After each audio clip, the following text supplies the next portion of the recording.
न्यायाधिपति बैठे हैं तो उनके सामने ऐसे ही रखते हैं क्या बात? बोलिए भारत माता की, भारत माता की। आज के इस दी बार एसोसिएशन के शपथ ग्रहण समारोह में मंच पर विराजमान राजस्थान उच्च न्यायालय के न्यायाधिपति अनिल कुमार उपमन जी, न्यायाधिपति मनीष शर्मा जी, कैबिनेट में मेरे साथी और शहरी विकास एवं स्वायत्त शासन मंत्री जावड़ सिंह जी खर्रा साहब, सिविल लाइन क्षेत्र के विधायक Gopal Sharma ji, chairman bar council of Rajasthan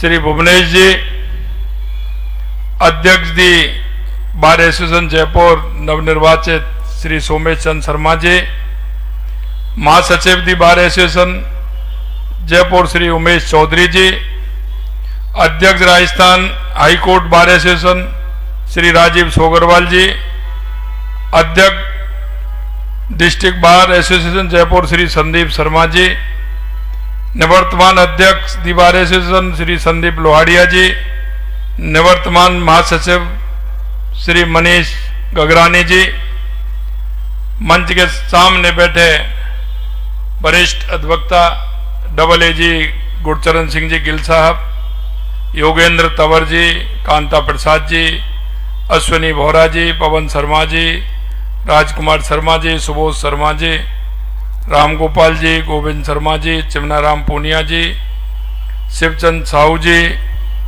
Ramesh Chand Sharma जी, रणजीत खीचड़ जी और सभी हमारे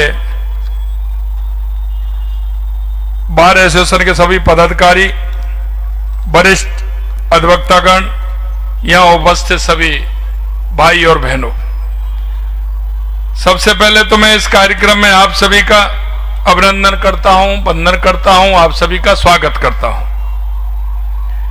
आज मुझे उस संस्था के शपथ ग्रहण में सम्मिलित होने का सौभाग्य मिला है जो वर्ष 1932 से भारतीय विधि परंपरा की अखंड ज्योति जला रही है। यह उस गर्मामयी परंपरा का उत्सव है जो इस संस्था ने दशकों से बड़े परिश्रम समर्पण के साथ संजोकर रखी है। इस संस्था को लगभग 90 साल का सफर तय किया है और उसे यह गौरव प्राप्त है। गौरव उन तमाम अधिवक्ताओं की साधना का परिणाम है जिन्होंने संस्था को अपने जीवन का हिस्सा बनाने का काम किया है। यहां से निकले न्यायाधीशों, वरिष्ठ अधिवक्ताओं ने राजस्थान में नहीं पूरे देश में न्यायिक चेतना को एक नई ऊंचाई दी है। यहां के अधिवक्ता आम नागरिकों की आवाज बने और कानून जागरूकता का दीपक जलाए रखा। यह संस्था विधि की परंपरा, अनुशासन, तर्क की परिपक्वता और बौद्धिक उत्कृष्टता का केंद्र है। उत्तर भारत के सबसे बड़े और प्रतिष्ठित बार एसोसिएशन में जयपुर बार एसोसिएशन का आज भी अपना एक विशिष्ट स्थान है। आज जो नए पदाधिकारी शपथ ले रहे हैं, मैं उन्हें हृदय की गहराइयों से बधाई और शुभकामनाएं देता हूं। अपने एसोसिएशन के अपने साथियों का विश्वास उन्होंने जीता है। इस विश्वास को बनाए रखना आपकी सबसे बड़ी जिम्मेदारी है। मेरी कामना है कि आपका कार्यकाल न केवल एसोसिएशन के लिए बल्कि समूचे अधिवक्ता समाज और जनता के लिए उपयोगी साबित हो। आप सब मिलकर इस संस्था को और अधिक ऊंचाइयों तक ले जाएं, यह मेरी शुभकामना है। देखिए, चुनाव कोई भी होता है, वो चुनाव विश्वास से जीता जाता है, लेकिन चुनाव जीतने के बाद हमारी आवश्यकता क्या है? आखिरकार ये चुनाव क्यों होता है? वो संस्था कोई भी हो और कई इस तरह की संस्थाएं जिनमें चुनाव होता है। चुनाव का बहुत महत्वपूर्ण योगदान है, क्योंकि आने वाली नई कार्यकारिणी जो आती है उसके विचार भी नए होते हैं, काम की रूपरेखा भी बनाई जाती है, काम को दिशा भी दी जाती है। और ये अब के लिए नहीं है, कुछ काम तो ऐसे होते हैं जो आगे आने वाले युवा पीढ़ी को दिशा देते हैं। वो एक परंपरा बन जाती है, और परंपरा इस बात की बन जाती है कि हमारा उद्देश्य क्या है, हमको क्यों चुना जाता है। और जब अधिवक्ताओं का चुनाव हो तो इसमें तो कोई शंका ही नहीं है कि उनका उद्देश्य देश और समाज के लिए समर्पित होता है। उनका उद्देश्य समाज को दिशा देने का होता है। उनका उद्देश्य समाज की अंतिम पंक्ति में खड़ा व्यक्ति उसको न्याय देना होता है। इसलिए मित्रों, ये चुनाव को और चुनाव की श्रेणी को हमें उस तरह से देखना चाहिए कि आने वाले युवा साथी भी देखें, हमारे काम को आगे आने वाली जो हमारी पीढ़ी है वो उस पीढ़ी उस काम से संज्ञा लेकर के आगे इस बार एसोसिएशन के काम भी हों और समाज के काम भी हों। क्योंकि मुझे पता है साथी, अधिवक्ता न्याय व्यवस्था की सबसे महत्वपूर्ण कड़ी है। आपके बिना न्याय का अस्तित्व संभव नहीं है। आपकी तर्क शक्ति, ज्ञान, प्रतिबद्धता ही इस व्यवस्था को की असली ताकत है।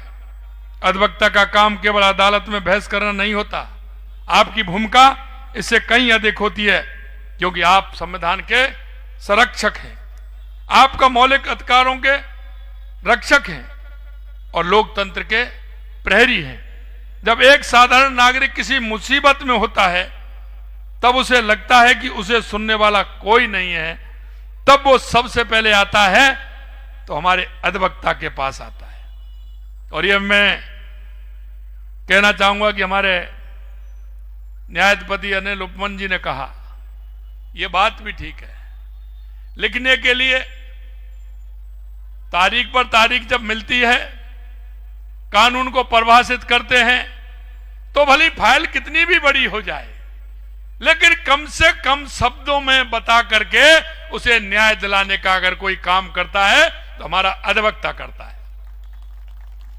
क्योंकि ये सभी जानते हैं, आप जब जाते हैं कोर्ट में, जब जाते हैं तो फाइल इतनी बड़ी होती है कि सहयोगी भी एक दो ले जाने पड़ते हैं, लेकिन सिर्फ वो फाइल होती हैं। आप कम शब्दों में न्याय दिलाने का काम अगर कोई कर सकता है तो वो अधिवक्ता कर सकता है। अधिवक्ता के कंधों पर उस व्यक्ति का विश्वास होता है, उसके परिवार की उम्मीद होती है। अधिवक्ता समाज को न्याय दिलाने का सेतु भी होता है। आप कानून की कठिन भाषा को सरल बनाकर समझाते हैं। साथियों, एक सशक्त बार एसोसिएशन अधिवक्ताओं को न केवल पेशेवर मंच प्रदान करता है, बल्कि बौद्धिक विमर्श, नैतिक अनुशासन और सामूहिक शक्ति का भी केंद्र बनता है। और एक बात मैं हमेशा कहता हूं, और इस समुदाय के बीच जहां भी मेरे को मौका मिलता है, अभी से नहीं पहले से, क्योंकि आप बहुत श्रेष्ठ लोग हैं। मैंने उसमें भी कहा था कि आप श्रेष्ठ लोग हैं, आपका जन अनुसरण करता है। आप जिस बात को कहते हैं जनता के अंदर विश्वास होता है। अगर कहीं हम दिशा जब देते हैं तो विश्वास होता है, समाज में जब कहते हैं तो समाज आपके उसका विमर्श का समर्थन करती है, और समर्थन करते हुए उनके मन में यह भाव पैदा होता है कि आपने जो भी कुछ कहा है वो सत्य है, इसलिए वो आपके विश्वास के साथ आपका अनुसरण। देश में कोई कानून सुधार की जरूरत होती है, जब भी न्याय व्यवस्था में कोई बदलाव की बात उठती है, तब बार एसोसिएशन की आवाज सबसे पहले और सबसे मुखर होकर के निकलती है। यह भी हमारा दायित्व। हम ऐसे नहीं हैं क्योंकि हर कोई कानून की पढ़ाई नहीं करता है। आप जब तर्क देते हैं तो कानून को भी लेते हैं, अधिकार को भी लेते हैं और उसमें कर्तव्य को भी सम्मिलित करते हैं, तो वो आपकी आवाज जन की आवाज बनती है और भारत की आत्मा की आवाज बनते हुए भारत को विकसित बनाने के लिए, भारत को उत्कृष्ट बनाने के लिए, समाज को न्याय देने के लिए आपकी वो परिपक्वता होती है। इसलिए जन आप पर विश्वास करता है। कभी कभी मैं देखता हूं कि हमारा काम जब हम करते हैं तो मन में कई तरह की पीड़ा भी आपके होती है, क्योंकि माननीय अनिल जी उपमन साहब ने, हमारे न्यायाधिपति जी ने हमको बताई है। कभी कभी मेरे मन में यह बात भी आती है,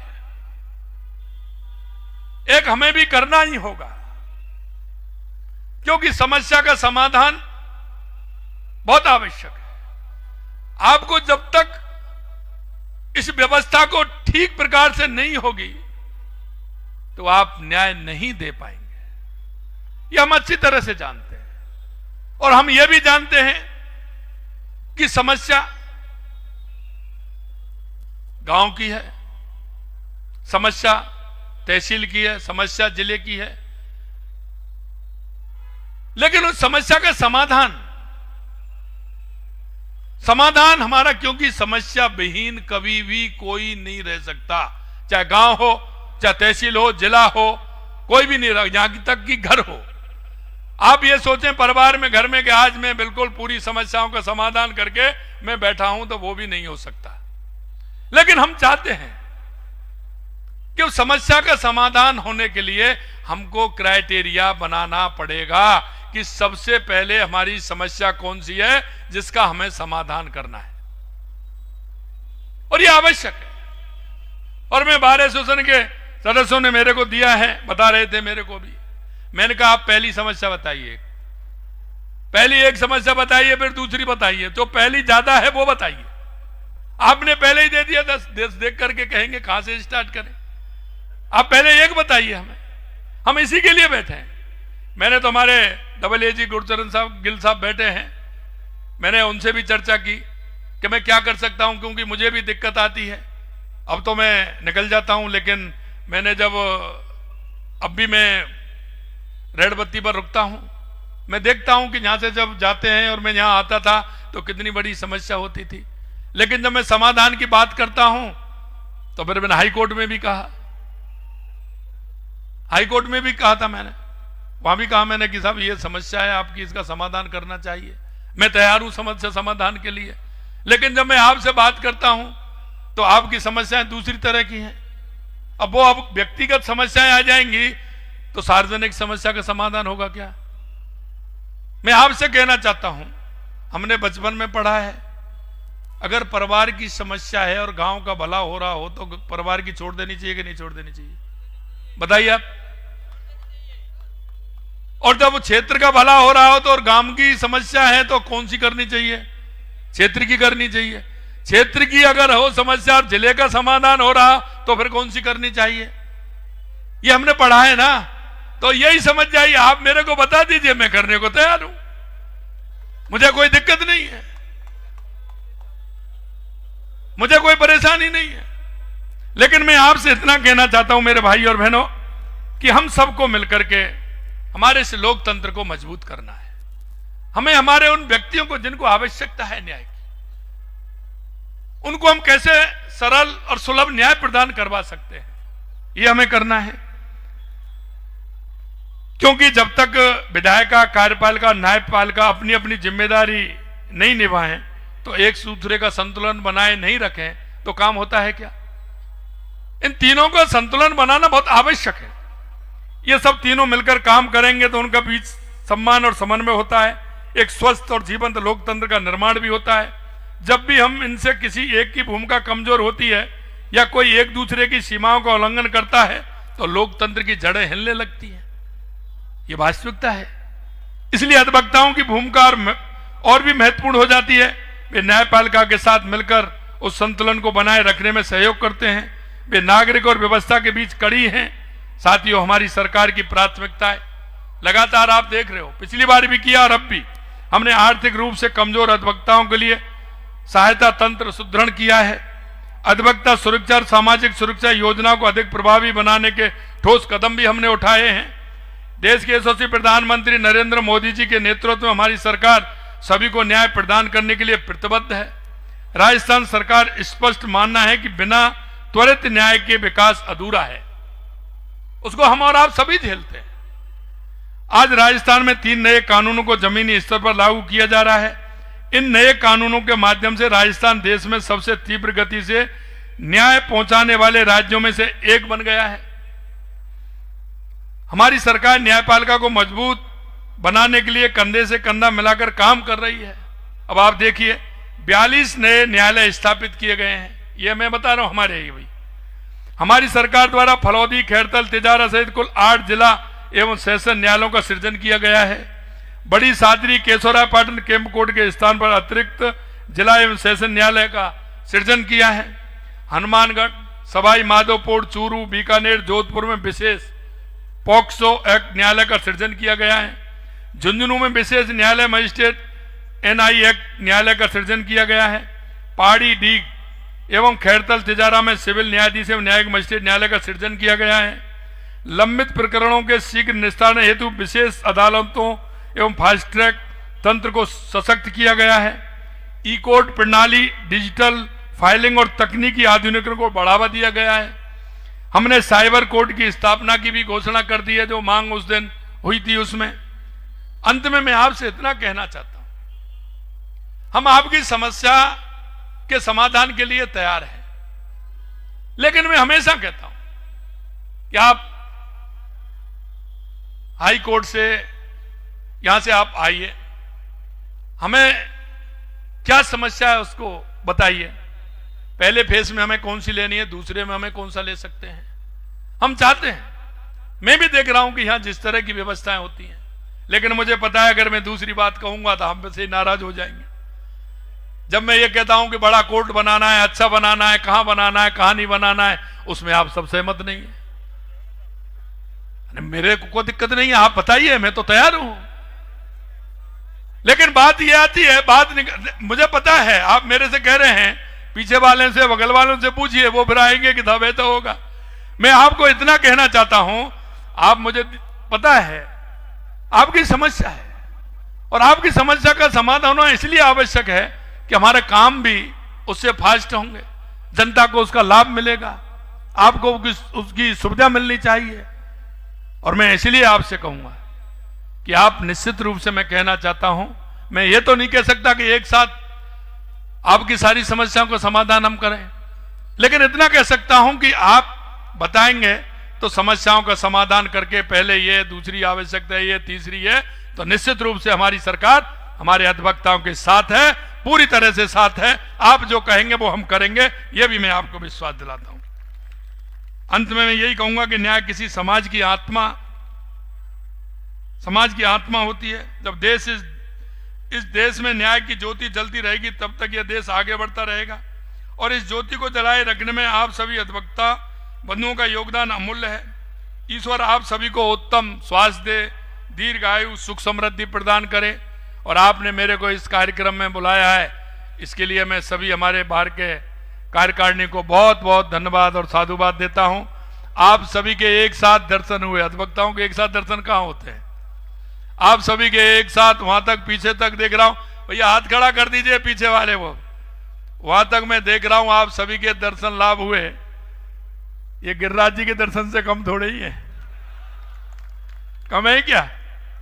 अधिवक्ता इतनी बड़ी संख्या में दर्शन हो जाए तो ये गिरिराज जी के दर्शन से कम नहीं है। मैं तो यही मान लिया कि आज गिरिराज जी के दर्शन हो गए, आप सभी के दर्शन हुए। तो आप सभी निश्चित रूप से राजस्थान के हमारे अंतिम खड़े हुए व्यक्ति, जिसको न्याय की आवश्यकता है, उसके सहयोगी के रूप में आप उसको न्याय दिलाने का काम करेंगे, इस आशा और उम्मीद के साथ पुनः आप सभी को बहुत बहुत ढेर सारी शुभकामनाएं।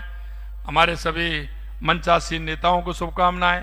और आप निश्चिंत रहिए, हम आपकी समस्या समाधान के लिए हैं और धीरे धीरे मिलकर के हम उन समस्याओं का समाधान भी करेंगे, आगे काम को आगे भी बढ़ाएंगे। आप सभी को बहुत बहुत धन्यवाद। जय हिंद, जय भारत, जय राजस्थान। बहुत बहुत